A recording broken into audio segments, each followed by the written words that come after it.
So Bigg Boss season 9 கண்டஸ்டன்ஸோட updates தான். அதில் குறிப்பாக அரோரா ஒரு பயங்கரமான ஒரு நெடுநீள ஒரு பதிவு ஒன்று போட்டிருக்காங்க. அதை பற்றி பார்க்க போகிறோம். அடுத்து ஸோ எல்லா விஷயத்துக்கும் நான் பண்ணது தப்பு தான்றதே தன்னுடைய பொறுப்பை ஏற்றுக்கொண்ட பார்வதியை நம்மளால் பார்க்க முடிஞ்சுச்சு. அப்புறம் விக்ரமோட ரியாக்ஷன் வீடியோ, கானா வினோத்தோட ஆன்சர்ஸ்ன்ற மாதிரி நிறைய விஷயங்கள் இருக்குது. அது எல்லாத்தையும் பார்த்து தெரிஞ்சுக்கலாம். சேனலுக்கு புதுசாக இருந்தீங்கன்னா மறக்காமல் சப்ஸ்கிரைப் பண்ணிடுங்க. நீங்கள் சப்ஸ்கிரைப் பண்ணாதான் நம்மளுடைய இலக்கான 1,00,000 போய் எட்ட முடியும். அதுக்கு உங்களோட உதவி தேவை. மறந்துடாதீங்க, பண்ணிருங்க. அப்படியே வீடியோக்கு லைக்கும் ஐப்பும் பண்ணீங்கன்னா இந்த வீடியோ பல பேருக்கு போய் சேர்ந்துரும். அந்த உதவியை பண்ணுமாறு கேட்டுக்கொள்கிறேன். இப்போ கண்டென்ட்டுக்குள்ள போயிடலாம் மக்களே. ஓகே, ஸோ அரோரா அவங்களுடைய இன்ஸ்டாகிராம் பக்கத்துல ஒரு தெளிவான ஒரு விஷயத்த போட்டிருக்காங்க. அது ஏட்டர்ஸுக்கும் சரி, ஃபேன்ஸுக்கும் சரி, ஒரு விளக்கமா இருக்கலாம், என்ன வேணாலும் இருக்கலாம். அது என்னன்றதை படிப்போம். Live and let live. So வாழ விடு அப்படின்றது தான் சொல்றாங்க. ஓகே, அப்போ அவங்க என்ன சொல்றாங்க, the day I got evicted I was honestly happy. So நான் எவிக்ட் ஆன அன்னைக்கு நான் ரொம்ப சந்தோஷமா தான் இருந்தேன், ஆனஸ்டா நான் ஹாப்பியா தான் இருந்தேன் அப்படின்றதையும் சொல்றாங்க. Hearing Bigg Boss voice, walking out of the house, doing it in my own way, Aurora way, it felt right. So நான் பிக் பாஸோட வாய்ஸை கேட்டுக்கிட்டும், அதை கேட்டுக்கிட்டே அப்படியே வீட்டை விட்டு நான் வாக் அவுட் பண்ணதா இருக்கட்டும், என்னோட வழியில என்னோட வழியில நான் நடந்து வந்ததுமே எனக்கு சரியா தான் பட்டுச்சு. என் வழியில எனக்கு வந்தது எனக்கு ரொம்ப சந்தோஷமா தான் இருந்துச்சு அப்படின்றதையும் சொல்லிடுறாங்க. அடுத்து, when I finally got my phone back, and saw all the cute edits and the songs, expressions and the love, you have no idea how much mean to me. Okay, so நான் அந்த ஃபோனை வாங்கினது, நான் வெளியே வந்து என் ஃபோனை வாங்கினதுக்கு அப்புறம் எல்லா க்யூட்டான எடிட்ஸையும் பார்த்தேன், இந்த சாங்ஸையும் பார்த்தேன், எக்ஸ்பிரஷன்ஸையும் நான் பார்த்தேன். அதை தாண்டி அது எல்லாத்தையும் பெரிய விஷயமா இருந்தது லவ். நீங்க மக்கள் எல்லாம் என் மேல கொடுக்குற லவ்வா இருக்கட்டும், அதெல்லாம் எனக்கு ஒரு ஐடியாவுமே இல்லை. பட் அது எவ்வளவு எனக்கு ரொம்ப முக்கியம், இதை தான் நான் எதிர்பார்த்துட்டு இருந்தேன், அது எனக்கு எவ்வளவு முக்கியமா இருக்குன்றது பெரிய லெவலா இருக்கு அப்படின்றத சொல்றாங்க. Okay, I truly love seeing my self through your eyes. Okay, நான் அந்த லவ்வை வந்து உங்களோட ஐஸ் மூலியமா நான் பார்க்கறேன் அப்படின்றது. Of course there is a two. எப்படி, ஸோ ஒரு பக்கம் லவ் இருந்தா ஏட்டும் இருக்கு தானே செய்யும், அந்த ஏட்டுமே இருக்கு. Okay, it doesn't break me and it never will. எப்படி, அதை என்னால் அதை என்னை பிரேக்கும் பண்ணாது, அதை பிரேக் பண்ணுறதுக்கும் நான் விட மாட்டேன் அப்படின்றதையும் சொல்லிடுறாங்க. But it doesn't make me happier. So என்னை ஹர்ட்டும் பண்ணாது, வெறுப்பை ஏற்றாது, என்னை சந்தோஷமும் படுத்தாது அந்த hate. Okay, still I choose to focus only அந்த லவ். ஸோ எனக்கு ஏட் பண்ணுறவங்கலாம் நான் விட்டுறேன், அவங்கள நான் ஃபோக்கஸும் பண்ண போகிறதில்ல. பட் என்னுடைய முழு ஃபோக்கஸுமே எனக்காக அன்பு செலுத்தவர்கள், எனக்காக அன்பாக இருக்கவங்கக்கிட்ட மட்டும் தான் நான் ஃபோக்கஸ் பண்ண போகிறேன். I can avoided that at அப்படின்றத தெளிவாக சொல்கிறாங்க. Okay, I was once just a girl doing crazy things without caring too much about what the world thought. So நான் ஒரு கிரேசி கேளு, எனக்கு தோன்ற விஷயத்தெல்லாம் பண்ணிட்டு இருக்கேன், உலகம் என்ன நினைக்கும்ன்ற எனக்கு கவலை இல்லாமல் பண்ணிட்டு இருந்தேன். Walking into the Bigg Boss was the scariest decision of my life. So பிக் பாஸ்குள்ளே போகிறதே என் வாழ்க்கையில ஒரு பயங்கரமான ஒரு ஷாக்கிங்கான ஒரு மூமெண்ட்டாக இருந்தது, ஒரு பயமுறுத்துற ஒரு விஷயமா தான் இருந்துச்சு. ஓகே, அதை போயிட்டு எடுத்துட்டேன். I was doubtful, insecure, emotionally guarded, yet I still choose in step in. So அதை நான் சூஸ் பண்ணும்போது கூட நான் இவ்வளோ எமோஷ்னலாகவும் சரி, எனக்கு வந்து கொஞ்சம் இன்செக்யூரிட்டி இந்த மாதிரி நிறைய இதுங்கள்லாம் இருந்தது அதை ஸ்டெப் இன் பண்ணும்போது கூட.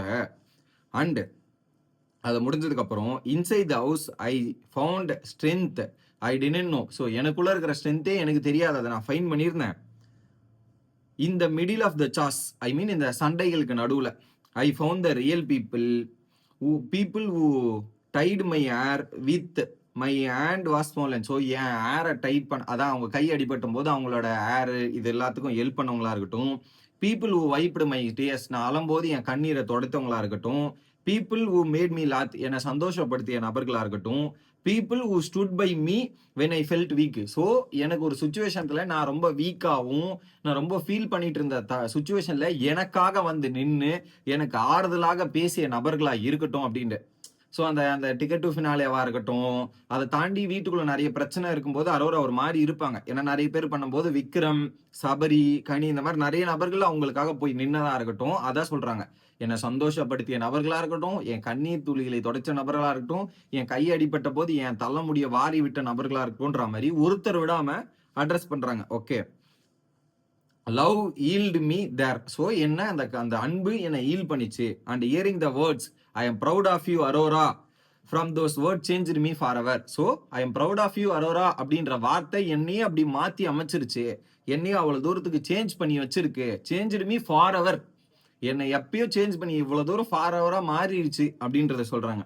ஐ know I have flaws I still do. எப்படி எனக்கு என்னுடைய ஃப்ளாஸ் தெரியும், I still do. But despite all my imperfection I have learned something beautiful. So என்னுடைய இம்பர்ஃபெக்ஷன்லாம் தாண்டி நான் ஏதோ ஒரு விஷயத்தெல்லாம் நான் கத்துட்டு இருக்கேன்.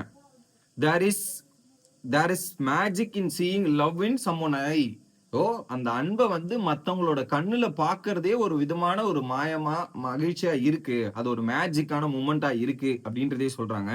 And I believe I deserve that love. So நான் நம்புறேன் அந்த லவ்வுக்கு நான் டிசர்விங்கான நபர் தான் நான் நம்புறேன். Not because I am perfect, because I am real, I am trying. So நான் வந்து பர்ஃபெக்ட் கிடையாது, நான் வந்து ரியலாகவும் இருக்கேன், நான் இருக்க ட்ரை பண்ணிட்டு இருக்கேன். ஐ பீன் ட்ரையிங் அப்படின்றதையும் சொல்றாங்க. Before this journey my world felt painfully small. So இந்த ஜேர்னிக்கு முன்னாடி என் உலகம் ரொம்ப குட்டியாகவும் அப்படியே ரொம்ப கஷ்டங்கள் நிறைஞ்ச உலகமாகவும் இருந்துச்சு. I remember thinking about my wedding someday. எப்படி என்னுடைய வெட்டிங்கை நான் நினச்சி பார்க்கும்போது கூட realising I barely had people's to invite from. So கொஞ்சம் பீப்புள்ஸ் தான் இருப்பாங்க என்னை இன்வைட் பண்ணுறதுக்கே, அந்த அளவுக்கு தான் இருந்திருக்கு நான் இமேஜின் பண்ணும்போது. Today everything feels like different. எப்படி இப்போ என்னுடைய உலகம் எல்லாமே டிஃப்ரெண்ட்டாக இருக்கு. My world feels fuller with love, memories and connections. என்னோட உலகத்தில் ஃபுல்லாகவே லவ் இருக்கு, மெமரிஸ் ஞாபகங்கள் இருக்கு, கனெக்ஷன்ஸ் இருக்கு. அந்த அளவுக்கு ஒரு பெரிய உலகமாக மாறி இருக்கு அப்படின்றத சொல்றாங்க.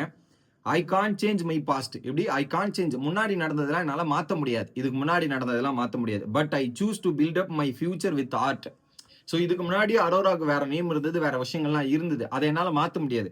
பட் இதுக்கப்புறம் நான் என்ன பண்றேன்றதை நான் முடிவு பண்ணலாம்ல, என் ஃபியூச்சரை நான் டிசைட் பண்ணலாம்ல. அதை வந்து நான் என்னோட ஆர்ட்டும் என்னோட இதயம் மூலியமாகவும் கரேஜ் மூலியமாகவும் கிராட்டிடியூட் மூலியமாகவும் நான் பில்ட் பண்றேன் அப்படின்றதையும் சொல்றாங்க. And no matter what I will keep making them proud always. Okay, so எனக்காக நின்னவங்களை நான் ப்ரௌடாக்க முயற்சி பண்ணிகிட்டே இருப்பேன், இது பண்ணுவேன்ற மாதிரி அரோரா சொல்லி முடிச்சிருக்காங்க. ஒரு நல்ல முடிவு தான் எடுத்திருக்காங்க, ஒரு தெளிவான கிளாரிட்டியும் இதுவும் சொல்லி முடிச்சிருக்காங்கன்றதை நான் நம்புறேன். ஏன்னா ஏகப்பட்ட விமர்சனங்கள் வச்சிருந்தாங்க அதுக்கு முன்னாடி இருந்த விஷயத்தையும். இப்போ அரோரா அதுக்கப்புறம் நான் இந்த மாதிரி விஷயத்துக்குள்ள போக மாட்டேன்ற ஒரு கிளாரிட்டியும் கொடுத்துட்டாங்க. ஏட்டர்ஸ் நீங்க சொல்லுங்க, நான் அவங்களை கண்டுக்க மாட்டேன்ற மாதிரி ஒரு தெளிவையும் கொடுத்துட்டாங்க. எனக்கு பிடிச்ச ஃபேன்ஸை நான் எப்படி ரியாக்ட் பண்ணணும், எப்படி பார்த்துக்கணுன்றது எல்லாத்துக்குமே தெளிவான ஒரு கிளாரிஃபிகேஷன் ஒரே ஒரு பதிவு மூலியமா அரோரா கொடுத்தது சூப்பர். அடுத்து ஒரு பக்கம் வந்து பாத்தீங்கன்னா பார்வதி அந்த கார் இன்சிடென்டோட முழு அக்கௌண்டபிலிட்டி நான் எடுத்துக்கிறேன்ற மாதிரி அவங்களே சொல்லிட்டாங்க. அவங்களே அக்கௌண்டபிலிட்டி எடுத்துக்கிற தயாராயிட்டாச்சு. ஆனா அதுல ஒரு இன்டர்வியூ பார்வோட யூடியூப் சேனல்லே ஒரு 54 நிமிஷம் 55 நிமிஷம் இருக்குன்னு நினைக்கிறேன். அதை நீங்க போய் பார்த்து தெரிஞ்சுங்க, ஒரு பெரிய இன்டர்வியூ. அதில் அவங்களே அக்கௌண்டபிலிட்டி எடுத்துக்கிறேன்னு சொல்லிடுறாங்க. இன்னுமே பல பேர் அவங்க அக்கௌண்டபிலிட்டி எடுத்தாலும் அது தப்புன்னு பல பேர் சொல்லிட்டு இருக்காங்களே. எப்பா அவங்களே எடுத்துக்கிறாங்களே, இப்போ உங்களுக்கு என்ன என் பிரச்சனை அப்படின்ற மாதிரி தான் இருக்குது. ஸோ அவங்களே நான் பண்ணியிருக்க கூடாதுன்னு உணரும் போது அதை விட்டுறணும். அவங்க தப்பு உணர்ந்துக்கிறாங்கன்னு எடுத்துக்கணும். அதை விட்டுட்டு நீங்க வெளியே இன்னும் வந்து முட்டு கொடுக்கறதுலாம் இட் இஸ் நாட் ரைட் அப்படின்றது எனக்கு தோணுச்சு. அது ஒண்ணு.